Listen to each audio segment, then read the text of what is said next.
Bon, je m'appelle Mylène, j'ai 37 ans.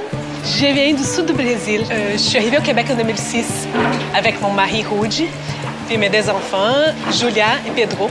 Au Brésil, on était rendus à un moment de notre vie, on ne sentait pas que c'était notre place. Il manquait quelque chose. On n'était pas malheureux. On avait nos emplois. On était bien là-bas. Mais on avait la sensation d'être bloqué.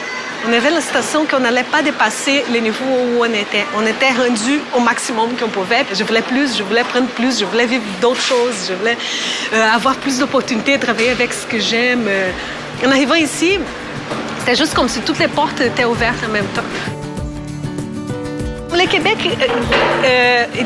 rassemblait tout ce qu'on avait besoin. C'est la culture un petit peu plus européenne, les Français, que c'est une langue qu'on aime bien, qu'on trouve très belle. On avait la possibilité d'immigrer, parce que là, on regarde sur les sites web, justement, du ministère de l'Immigration, puis c'était là, tu sais, bienvenue au Québec, les gens sont sympathiques. Fait que là, on était comme, OK, je pense que, tu sais, peut-être on devrait essayer ça.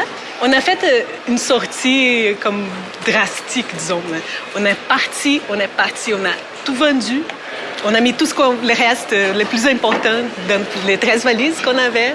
Et on est arrivé au Québec en 2006. On est allé à Laval, en fait. Puis la madame du ministère de l'Immigration du Québec, elle a trouvé tout de suite un autre rendez-vous dans une place qui s'appelait Carrefour interculturel, quelque chose comme ça. Puis on avait comme une agente d'immigration. Cette madame nous a aidés à trouver un appart. Un condo à Laval, puis à faire toutes les démarches avec les papiers, tout ça. Fait qu'on est arrivé au Canada pour la première fois de notre vie avec 2 enfants, 13 valises, un mercredi. Puis le lundi prochain, on avait un condo, on payait plus d'hôtel, puis on était installés.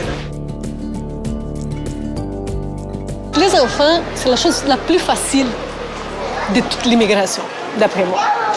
D'après moi, les enfants, ils s'habituent beaucoup plus vite que nous. Ils s'adaptent à la culture beaucoup plus vite. Ils sont des petites éponges. Puis, vraiment, j'ai jamais eu un problème comme d'intégration avec mes enfants, non. Et quand ils sont arrivés, ils ont commencé tout de suite la classe de francisation. Les professeurs de l'école, de la classe d'accueil sont fantastiques. Ils facilitent l'intégration des enfants avec les autres enfants. Immigrants, puis avec la société d'une façon générale. Ils préparent vraiment les enfants pour l'école. Ça, c'est vraiment un service que je trouvais vraiment très bien. Puis les profs sont... les profs que mes enfants ont eu, ils étaient super bien. On voyait qu'elles étaient bien entraînées pour leur tâche. Puis c'était drôle, une semaine après, ils chantaient des chansons. Puis nous, on était comme, oh, mon Dieu! Tu sais, on avait étudié comme 150 heures de français au Brésil, puis on parlait pas si bien qu'eux. On les a mis dans un camp de vacances, dans un camp de jour, en fait, de la ville de Laval, pour qu'ils n'arrêtent pas d'apprendre le français. On voulait qu'ils continuent à parler français avec les amis et tout. Parce qu'on voulait vraiment que les enfants ont du contact avec les jeunes de leur quartier. C'est du quartier où on habite, qu'ils connaissaient les voisins. Parce que là, c'est une bonne opportunité. C'est le camp de jour de l'école. C'est pas loin. Tout le monde habite plus ou moins proche. Puis ils s'en vont à la piscine publique du quartier aussi. Ça facilite aussi qu'ils rencontrent les gens. Parce que des fois, juste en marchant sur la rue, là, tu rencontres pas des amis. Là. Les gens ne se promènent pas trop sur la rue. Il faut vraiment créer ces genres de situations, ces genres de circonstances qui facilitent l'intégration, puis connaître les amis, les voisins. Puis là, tu te rends compte, tu habites juste 2 rues au-dessus de moi, puis au sud, au nord. Puis c'est ça. Là, ça aussi facilite beaucoup. C'était une inquiétude aussi. On ne voulait pas faire des ghettos. On ne voulait pas être juste avec les Brésiliens. En arrivant ici, si tu gardes juste tes amis brésiliens et que tu passes toute la fin de semaine en parlant portugais, là, ton français, ça va prendre plus longtemps.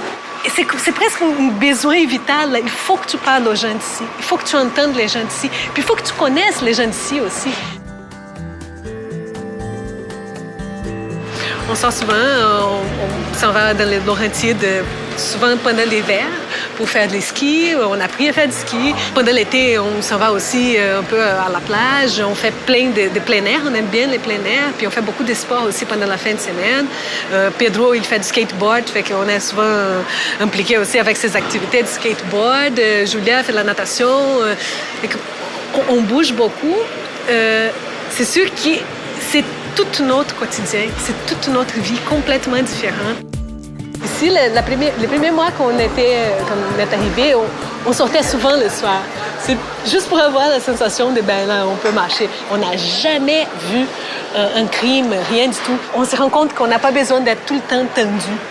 On n'a pas... Tu sais, tu peux aller chercher ta voiture qui est parquée dans la rue, puis tu peux rentrer tranquillement, là, sans stress, sans hystérie. Tu te considères vraiment un citoyen. Tu as le droit de prendre ta voiture puis t'en aller tranquillement. Là. Tu n'as pas besoin de paniquer pour faire ça. C'est juste quelque chose qu'on fait tous les jours. Ça fait partie de la vie. Pour moi, c'est ça la qualité de vie aussi. C'est marcher dans la rue sans avoir peur, puis à l'aise, puis en pouvant profiter de la vie puis du paysage, mais n'avoir pas peur. Nous avons été très bien accueillis. Tous les Québécois, ils ont toujours essayé de nous aider.